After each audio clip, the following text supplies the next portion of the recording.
Wake up, buyer payer people. It's a beautiful day. Go grab yourself another cup of joe and say hello to Jim and Michelle Rhodes on the Buy Here Pay Here morning show. Take it away, you two. Happy Wednesday, everybody. It's Wednesday. Hello from South Carolina. yeah, Still we're- settling in our hotel and yeah, working away. in the Spartanburg area, and we figured that it was a great place to stop for a minute and get some deliverables done. yeah, catching So up. we're here, and yeah. So just before we went on air, Jim's like, "Okay, so honey, stop hitting the table."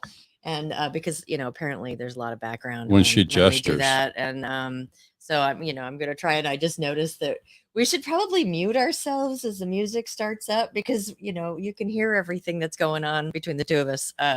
Mhm. Yeah, so we're still learning. We're getting better. Michelle gestures a lot and she bangs her hands on stuff as she gestures. And she says it's emphasis and I say it's noise. So I'm like, we're just kind of we're just trying to figure that out. I think that now, what is it? I think there's a culture that they typically use a lot of big gestures with their, and I think I must have some of that in my genes, in my blood. So Pennsylvania good morning says from hello. Vermont and Oh, Vermont. I know who that is. That sounds like that's Tommy. Tommy's vacationing up there. that's right. Yeah. And from PA, and that's probably Emily. Well, let's hope. Hi. Yeah, I think. Let's assume it is. Hi, Emily. Hi, Emily. If it's not Hi, Emily, Tommy. say who we're talking to. Yep. Good morning, absolutely. everyone. Good morning, everyone. I wanted to, if we could, this morning start with something that we typically end up with. Good morning, Tyler, and Facebook user. You're right. Oh wait, that's the Facebook user. Don't know which one, but it's either Tommy or it's Ellie. Yeah, that's right. You are right about one of the two. One of the two. So normally we've been talking about this towards the end of the show, and I wanted to make sure I caught everybody at the beginning and talking about safeguards. Just really quick, everybody that's listening, that the safeguards rule goes into effect the first part of December. And so it's really, really important that you make sure that you have, well, let me just put it this way. Jim has taught me over the course of working in coaching and consulting that that it's better to use words like "we strongly advise" instead of "you should." Right. Well, this is one of the things that we can very easily say "you should," because you kind of have to.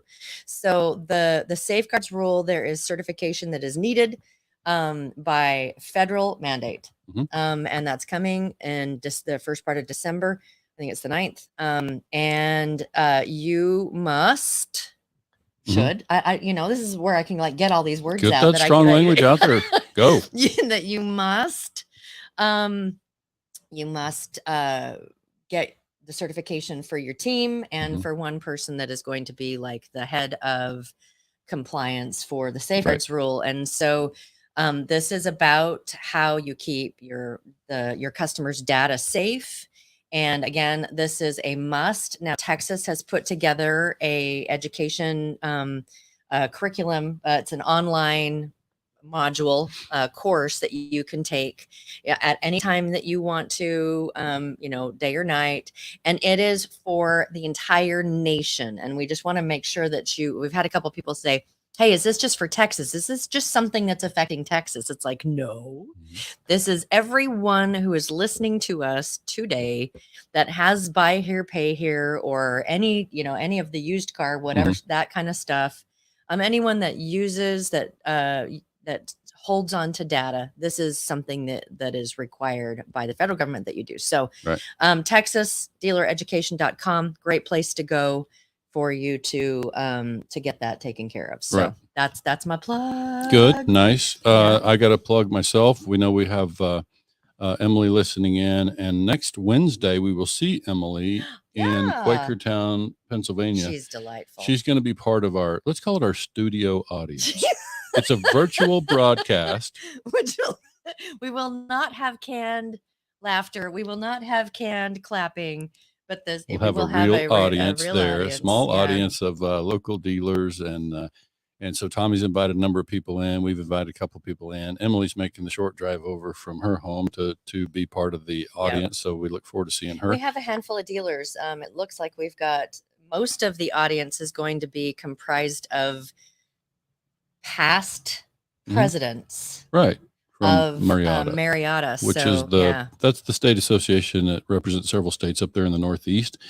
Tommy, as our dealer host, has been a part of that organization. He's a past president himself, and we're going to get to meet John DeFilippo. John, I'm told you're going to be there, and we've not had a chance to meet in person. So I know John through our social media circles, and I've heard his name many times over the years, and so I look forward to meeting him in person. A couple other quick announcements. We have upcoming on the schedule on this coming Friday. We shared that we have Brianna Cox, who will be speaking listen at in on that one. This is going to be a repo conversation, and so somebody who's really doing it on a grand scale and can really tell us all the do's and don'ts. So and we see as we're watching Facebook, the streams from Success and Boardroom and others, that there's it seems like multiple times a week, if not every day, someone is asking about, hey, who do you go for repo? And so repos are something that is frequently discussed on these groups. And she's got some really she's going to share with us why you don't just want to hire any old body who responds to your inquiry. Like you need to make sure you know who you're hiring. Exactly. And then on Monday the 17th, we have Jared Halstead. Jared was expecting, we kind of had talked about Jared being here this morning. For those who know Jared, and many know Jared at the national level with NIEDA, he's a region VP for his region out in the Southwest. And so he's going to be with us on Monday, the 17th. So it'll be Monday instead, guys. So if you came here thinking you were going to talk to Jared, stay. Just call him. Well, just put his cell phone number on the screen. And stay for today and come back on Monday. No, so that'll be good on Monday. And then, of course, Wednesday we'll be in Pennsylvania. And then the Friday after the town hall, we have Ben Goodman and Bill Elizondo. And Bill actually piped in and said, good morning. It looks like he's at DFW right now. So it's it's Ben Goodman and Bill. I wonder if Elizondo is Spanish for bad man, because that would be fun for Ben Goodman. So we'll ask Bill when we see him. I do have to say that those two are characters when they're together. They are. And so there's a lot of playing off each other. That's one of the things that I just find so delightful. And we enjoy piling on. So we do enjoy piling on a little bit of the and they're constantly giving all parties grief. In a very good nature. We will all have a good natured laugh and probably a smoked old fashioned at some point. And, so be watching about that. And that's we're talking about the smoked old fashioned at the Super Forum that's coming up in November. So, I don't even have those dates. I know it's November 9th through 11th, correct? Yes, it is. And so we've got that coming up as well. Between that, we've got the Arizona Finance Conference. That's we speak twice on the final day, which I believe is the 30th. That's a weekend event. Kicks off on Friday with some kind of registration activities, and then Saturday and Sunday, and we speak twice on Sunday. So, and we will be broadcasting our sessions live. We will be broadcasting our sessions live from there. We also will be broadcasting our session at the Super Forum, which is going to be involving Amanda Sanchez as well. So, those of you who enjoy Amanda. Can I just say, we came to talk about some of these things with White Hat Way and how they impact your dealership. I can just tell you that one of the things that's happened in the last week is we have had the opportunity to meet with a dealer. We spent a couple of days with a dealer in Georgia, and then we spent some time with some meetings, with some of the major players in this automotive space that we live in. And I would just say, and I'm sure you would concur, Michelle, one of the things we see is that first, we got real evidence that there's at least one dealer, we know there are lots, at least one dealer we met with who really wants to do business in a principled way, is really playing the long game and buy here, pay here, wants to build a long-term successful business, and agrees with our suggestion that all these things that are white hat practices and principles and all the things we're trying to bring forward, that resonates with them. Like they get it. That matches what they want to try to do. And that's who they are. Like that's just naturally who they are. We're just trying to help them make sure they introduce that in all parts of their business. And of course, for us, online training is part of that. It's how you make sure that everybody hears the same thing and we're all doing the same thing, from the person, who's greeting customers to talking on the phone, that we all kind of subscribe to the same practices and we all treat the customer the same way. Exactly. And that, there are, we speak to a lot of dealers that really subscribe to some of the things that we have listed for what principles the White Hat Way is about. And I'm actually going to throw a ticker on there, that they really subscribe to that. And so part of our conversation is can your team articulate that as well? Yeah. That you are living by these principles. Can your team articulate that? And are you walking your talk about these things? Yeah. And I think, just quickly, I want to also mention that, our conversation with, this other major provider in our industry, it also confirmed that they see the opportunity that exists to have a real big positive impact on this industry. And listen, we sometimes talk about this White Hat Way, and it might sound like we're saying, we're trying to make bad dealers into good dealers or whatever. And certainly we welcome any opportunity to do that. We also recognize there are a ton of good dealers, or a ton of dealers out there already doing business in a very principled way. They're definitely, carrying out the white hat sort of approach that we talk about. And so we're obviously, through our show, we're just trying to spotlight that as much as we possibly can to help show dealers. First of all, one of the things you see as a common thread is the dealers that we bring as white hat dealers, most of them have been in business a long time. Most of them been in business a long time, and they are in a position to be in business for decades longer. Yeah, they live these principles, and that's one of the reasons why they are positioned to be in business for decades longer, because they really live these the principles of the connection and the honesty and the transparency and the fairness and the empathy and the compassion and the kindness and those kind of things. Yeah, so there's a whole big tie in there, but I'm just saying, how does that look to if I'm going to be your lender, I'm going to provide you capital, whether it's line of credit or some sort of ongoing funding solutions. How does that look? I mean, whatever Michelle and I see as somebody who's been in business a long time, going to be in business a long time, trying to do business, in a consistent way and treat customers well. Well, like one of the first things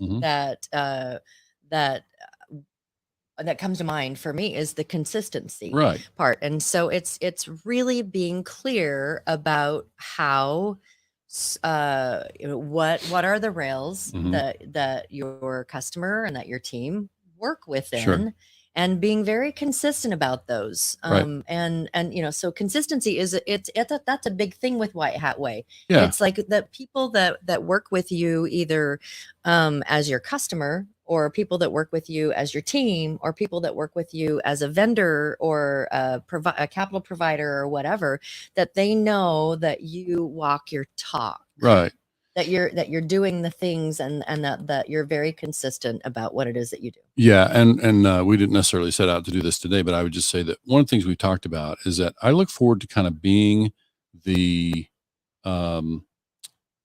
this kind of, I'm not an attorney, but I play one on the Buy Here, Pay Here morning show on occasion. And I kind of want to be the plaintiff's attorney. So it's a little like if a customer comes into the office if a potential client comes to my office and I'm an attorney who is, a litigating, business attorney, and a customer comes to me and has a story to tell, then I'm going to start asking questions about, what was this experience, right? And and I'm also going to look beyond that, maybe to the dealer in this case, who is the creditor. What do their practices look like? And does this look like a consistent pattern? When we talk about the consistency, that consistency can be an ugly pattern, or it can be a positive pattern. But, if we can show, and this is where I say this also kind of applies on the compliance side of what we do, is like, do you have a pattern of consistently showing that you are striving to do the right things? Compliance, protect people's data, are you consistently out there? Do you make mistakes? Of course. If it's a one-off kind of mistake, if we can show, and this is where I say this also kind of applies on the Okay. What you got there? She's playing. She found something. So she's over here playing with the panel. Yeah. So we're basically just trying to emphasize that, we think consistency is really important. And we think when that pattern of consistency shows that we're out there striving, and our pattern shows that we're demonstrating an effort to be consistent in handling customers fairly, handling, these things in a way that is, across the board. There's no indication of doing anything discriminatory or otherwise, that looks, sometimes it just looks like mismanagement, but bottom line is we're just suggesting that consistency would be one of the heavy ones to lean on. Right. And so that's why we definitely want to, make sure that we've got that sort of, pattern in our business. And that's why I say, I think going forward, we're going to have some fun with that idea of me being the plaintiff's attorney. We're going to let Michelle be the plaintiff, and she's going to come in and tell her story. And I'm going to ask her if her story belongs in front of a judge. And so we'll just kind of have some fun with that. Yeah, we're definitely going to do that. And again, I'm not an attorney. This is not legal advice. We won't be offering legal advice on the program. So we're just going to kind of talk through some stuff and just kind of, walk through it from a typical real life, situation. So we had, it's common, obviously, that dealers have people threaten to take legal action against them, threaten to hire an attorney. And so let's just talk about what that looks like if a customer did show up in a potential attorney's office as a potential plaintiff. What does the conversation look like, and how would the attorney go about making a judgment about whether or not they were going to file suit? Yeah. Yeah. Yeah. So we just talk through that and see what that looks like. And we can bring that back to, of course, the white hat ideas. Another big one on this, the white hat thread for me is empathy. Mm-hmm. Like when we try to be empathetic, with people, then I think it's a thing that is part of the listening. If we're going to listen with empathy, I know George Spat, I just saw that he just popped in. I think George shared not long ago when we were talking about this kind of thing that, so many of us are guilty of listening because we're waiting to respond. Like we have our thing that we want to say, and we're just being patient for the customer to finish what they're saying. We're not really actively listening, and we can't wait to share what we want to share. Yeah. And I noticed too, George posted a angry emoji. Oh yeah. And I'm kind of wondering context on that. Well, yeah, share what's I would really love to understand. Is it angry or sad? That looks kind of angry to me. So yeah, it's an angry. So we got an angry face from George. George, what's going on? Talk to us. So no, I think we're just trying to make sure, obviously, that we're, in terms of empathy, we think it's entirely possible. And sometimes a customer tells their story and we listen empathetically, and then we have to, with empathy, answer them and say, yeah, unfortunately, we can't do that. We can't do what you're asking, but we understand the situation. We understand why that's frustrating. That's a difficult place to be. And certainly hate that you're dealing with that. Let's talk about ways we can solve that problem. Solve it. And so, the big thing about that is empathy with solutions. But I think that a real big part of empathy is listening. I mean, it's really active listening. We talk so often about, someone comes in and they have a situation. They're angry about something, they're distraught about something, they're trying to resolve whatever it is, and it affects your relationship with them. And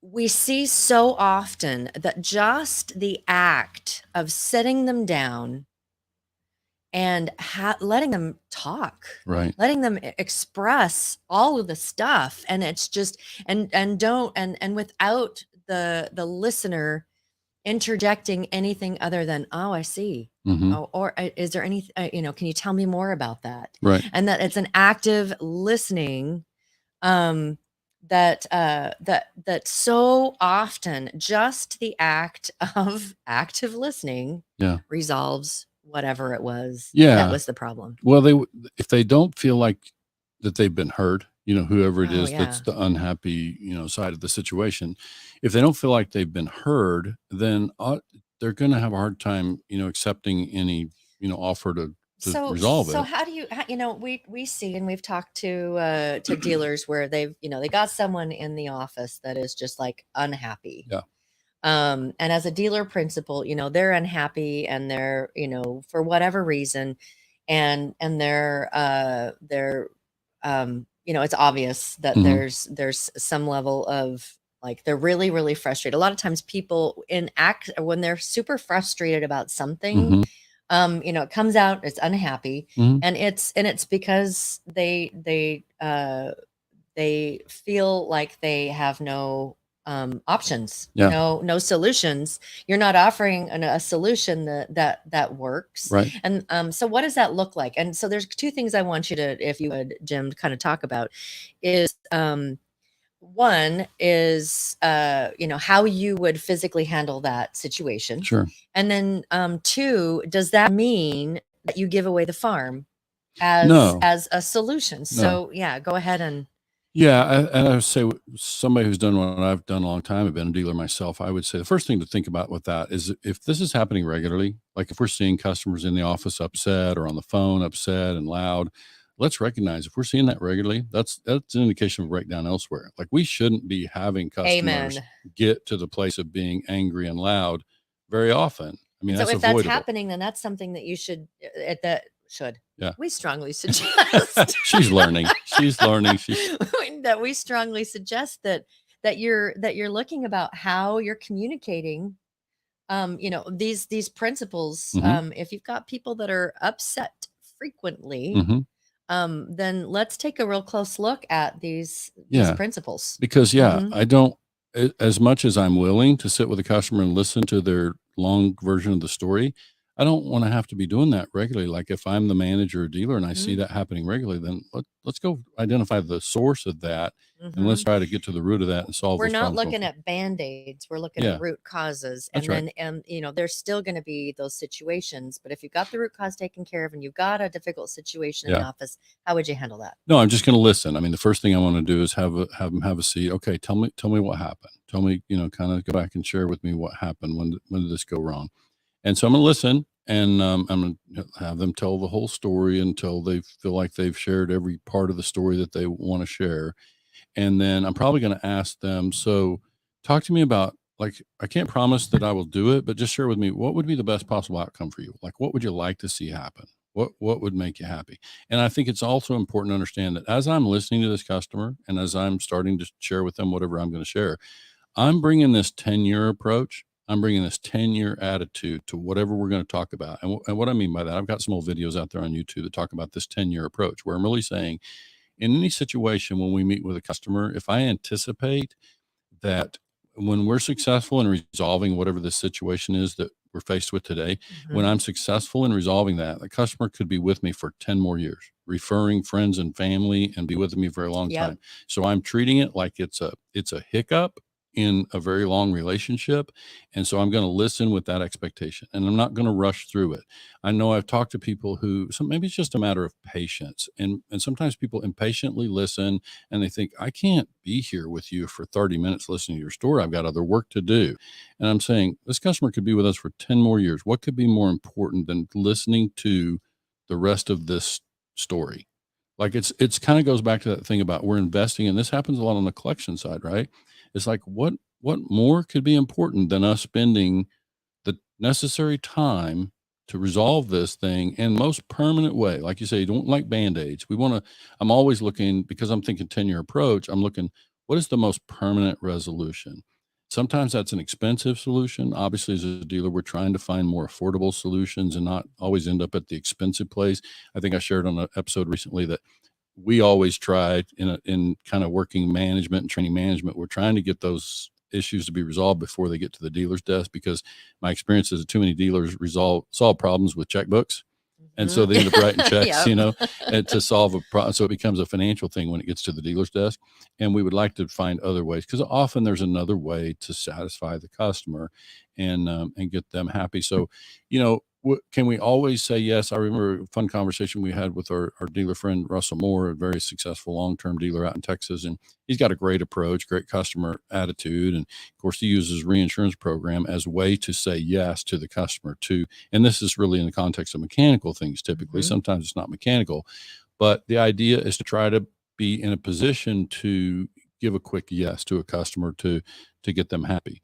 And I would just say that even if it's outside warranty or it's some other situation where the customer's unhappy, we still sometimes we have to say no, and that's in the context of being consistent. When I had my own dealership, people have heard me talk about this before. Like when I had my own dealership, I very much leaned on the words fair and consistent, and I resolved before I ever opened my doors in my dealership that I would not do for one customer what I would not do for every customer. I wouldn't. And so the answer sometimes was no in my case, that but I would. It was coming from a place of empathy. It was typically coming from a place where I had, whether it's me or the manager, had some level of, as we call it, equity in the relationship. Like they knew that I still cared. They knew that I wasn't saying no because I didn't care.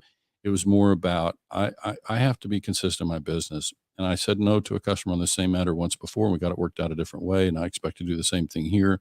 Like, saying no is like when you ask them, what does resolving this look like? And they may come up with, I want you to pay for this, fix this, or whatever, and being able to say no, but here's what I can suggest. Yeah, and keep in mind, this is also in the context of, sometimes I say that in our line of work, and this is true in other businesses too, but certainly in our line of work, the nature of the work that we do, you're going to meet a lot of customers who don't know how to solve their own problem. Like they just are, which is typically, yeah, yes. they're either inexperienced. Sometimes it might be young or just inexperienced with these kind of things. But even if they're experienced, they don't know your remedies as a dealer. They don't know what you can do to help them. Yeah. So that's where it's up to us to communicate and try to solve that. But I would say sometimes there can be another solution there. Yeah. And sometimes customers, of course, will have unreasonable expectations. And so we have to navigate from that. And the best way we can is, if I quickly say, no, I'm not doing that, don't even listen to the end of your story, then if all I've done is inflame the situation, I decrease the likelihood of getting the thing resolved. But if I listen all the way to the end, I say, I hear you. What would be the best possible scenario for you? And they say, would like to do this. Maybe I'd like to trade into another car or whatever.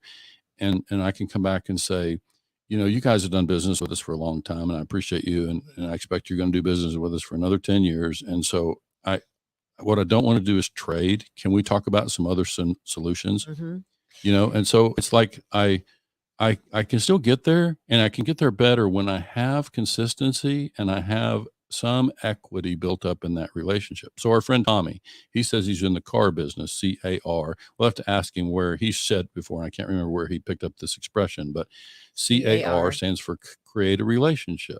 And so, this business is so much about relationship, and all these things we're talking about and these principles are so much about your connection to the consumer. And our ability to resolve these problems that come up is so much better. We have a much higher success rate when we have some level of equity in that relationship. We have shown again and again, our consistency and that we're empathetic, and that we do care about the customer, and we're going to continue to care about the customer.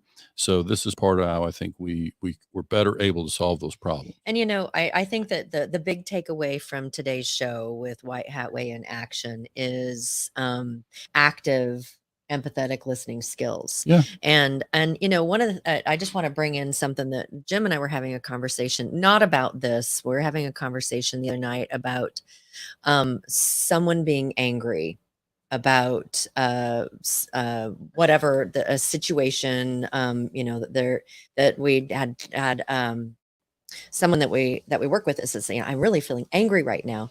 And we were having the conversation that what typically, when someone comes and they are angry, what is the underlying thing? Is it angry because I want my way, or is it frustration because I don't know how to solve my problem? And that a lot of times, I know for myself that when when I've I'm in a situation where it's like, I don't know what solutions I have. I have a situation that is a what is for me. It's like and it's affecting me. And sometimes when there is something that it's having a vehicle to get to and from work, or having, your vehicle, having a vehicle that works is a pretty important thing for our customers. And so when something goes wrong, and that they're put in a situation where it's like, they feel powerless, or it's like, I got to get this resolved. A lot of times I think that frustration or just there's so many emotions that are tied up in what we would define as an angry customer. Yeah. And that sometimes it's I think that that's the biggest reason why we listen, because people that are just, that feel like they're frustrated, they don't know what to do about something, it comes out as anger, and just allowing them to speak, allowing them to express, allowing them to feel fully heard about what they're feeling so frustrated about. One, that just creates a level of connection with the person. You think about your favorite friends are the friends that will listen to you empathetically, and you can come to them with any problem. Sure. It's your favorite, the friend that you don't want to go to when you have a problem is the person that's going to try to solve the problem after one sentence. Right. Yeah. And it's like, no, I need to talk this out. I need someone that I feel safe with, that I can talk this out, talk this frustration, talk this whatever. And so, we see, frustration, feeling trapped in a corner. People, when they feel trapped, that comes out like rare, I'm going to come out and attack. And it just really is, it's about them feeling, when you can create a safe environment where they can feel heard, then you allow the opportunity for your customer to take a breath, and realize that there are solutions to the problem, and you're sitting here on the same side of the table as they are. And that diffuses so much. And especially when you can teach, as a dealer, you have to deal with those ones that get really, really, they get large, like it's a large anger, if you can start to teach your team those skills as well, then it doesn't, like you said, it doesn't end up on the dealer's desk, which, usually it's like, open the checkbook. But we teach our team members those active listening skills. White Hat Way in action. One of the biggest pieces to that is to listen, to be an active listener, and to be an empathetic listener. Yeah. I think a couple things as you go through that. I think when I hear that, I think, so this may not be the phrasing that someone would use, but if I just sat with you and you went through the thing as a customer and you were upset and you told me the whole story, at the end of that conversation, I could basically say, I hear you, I feel you. This is really got to be frustrating. And I expect we're going to find a resolution. Yeah. How powerful is that? Right. It's actually, that kind of reminds me, we went, I had a pair of shoes. I bought at Clark's, whatever, at a Traeger outlet, or Tanger. Sorry, I always get that Tanger outlet. And I bought these pair of shoes 6 months ago, and they're great. There's some business flats, and I put them on, and one of the seams is starting to rip. And so I was like, I don't have a receipt, I don't have a whatever. And so we went into the one that was in Atlanta, wasn't it? The Atlanta area is where we were at the time. And I went in, and the gal at the front desk, and I said, hey, here's the thing. Can I get this taken care of? And she said, has it been within 60 days? And I was like, no, it hasn't been within 60 days. I guess you're not gonna be able to help me. And I started to I assumed that it's like, because I've had the experience with other vendors, other people that I've done business with, that it's like, I'm sorry, I can't help you. You're outside of the thing. And so I was like, okay, it looks like I'm not gonna be able to help. And she looks at me, she goes, honey, that is not what I said.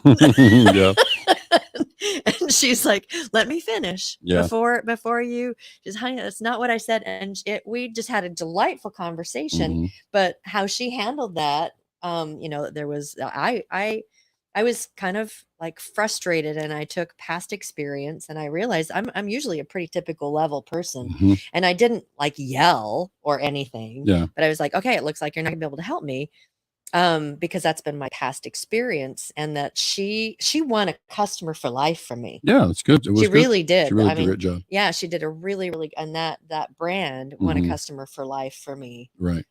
Because of just how beautiful that transaction was, where she was like, all right, there are other options, and so let's figure out how we can solve this problem. Yeah, we want you to be happy. So I want to acknowledge George Spatz's comment. He said that angry emoji was probably he probably just sat on the keyboard or something, or he just was like, maybe doing an emoji with Bill Badman. Maybe who knows. But George also said, and I wanted to confirm, because what George says, and George is a reinsurance provider in this space, works with dealers all over the country, and what he basically affirmed right there in the comments, can folks see it? I don't know if you shared that on the screen, but basically what he's saying is, even as a vendor, he always looks for clients who are White Hat Way dealers. So what does that say? Name a vendor who would like doing business with an unethical dealer or customer. It's like, so in this case, if you're playing the long game, and especially if you have an ongoing relationship with these folks, that's just something that we're getting affirmation at various turns of people that we deal with in the industry, who say, yes, this whole ethical thread is something, this whole White Hat Way is something that, we need to talk about plenty. We need to make sure people understand the value. And for us, we're just trying to spotlight the benefits of doing business that way. We believe it helps your customer have a better experience. We believe it impacts your team, because think about that scenario you went through, Michelle, with people being angry. How does it feel to be a collector in a business where you're dealing with angry customers all the time? That takes a toll on us, and it makes it hard to return to work the next day when we have angry customers all the time. So that goes back to the root thing, but it's like, why do we have unhappy customers? What are we doing? Where are we have inconsistencies? And it's that whole thing that you did. I'm sorry, I didn't mean to interrupt you, but someone screwed up. That whole idea of somebody screwed up. And so if they're angry because of bad choices that they made, that's one thing. If they're angry because of bad choices we made, or failed to communicate, or wherever that breakdown that's is, totally on us. We always have to look at us first. On us, and that we do need to look at us first. Where did we break down? Right. And in our processes, in what tools we give our collectors, in all of the things. Sure. Where did we break down so that we created an angry customer? And and sometimes it is they're angry because they made a bad choice. But that does not mean, if they made a bad choice and they're angry at you because of their choice, that you still, that does not mean that you can't offer solutions. Right. So well, we're running long this morning. We should probably wrap up and let folks get on to their day. So we appreciate you tuning in, and we look forward to again Friday with Brianna Cox, Monday with Jared Halstead out of Arizona. Then next Wednesday, by the way, hit the link and pre-register, because we're still working out the details about how to invite everybody to the correct stream on Wednesday for the town hall. So pre-registration is a good idea. Absolutely. Get in there, and we can make sure and notify people about where to find the stream, because we'll be a little different than our traditional morning show stream. So we want to make sure and the other part of that is that we will likely not have the recorded bits in all of the places that we're streaming live. I mean, because that's an awful lot to take up. And so the recorded bits, because we recognize if you're not there, you're not going to be able to watch the entire thing from beginning to end. Right. And even though we know that you want to, you would definitely want to. And it's a shame that you have other obligations. So one of the ways for you to be able to access the different parts after the fact is going to be through registering for the town hall through bhphnation.tv.com. Right. Yeah. So if, we want you to get in there and register. It will be live streamed in Success and I don't know that we've asked Amanda for I don't know sure. if We we need to have- make sure about the boardroom. Yeah, So we'll be asking Amanda, but it'll Yeah. also be on YouTube. yeah, for and- sure on YouTube. And we will not be able to live stream on LinkedIn because LinkedIn. they have time limits for Right. live streams. But so if you're thinking of going, even though you're going to be able to watch it on Success or whatever, if you want access to that after the fact, if you can't catch all of the pieces, make sure that you register at bhphnationtv.com. Right. And so Okay. I think okay. that's about Folks, it, guys. go enjoy your Wednesday. Meet us back here Friday and we'll talk repos. Oh, repos. That's going to be a fun conversation. Yeah. Yeah. We'll talk about angry customers Yeah. sometimes. Yeah. All right. Have a great day, everybody. We'll talk to you on Friday.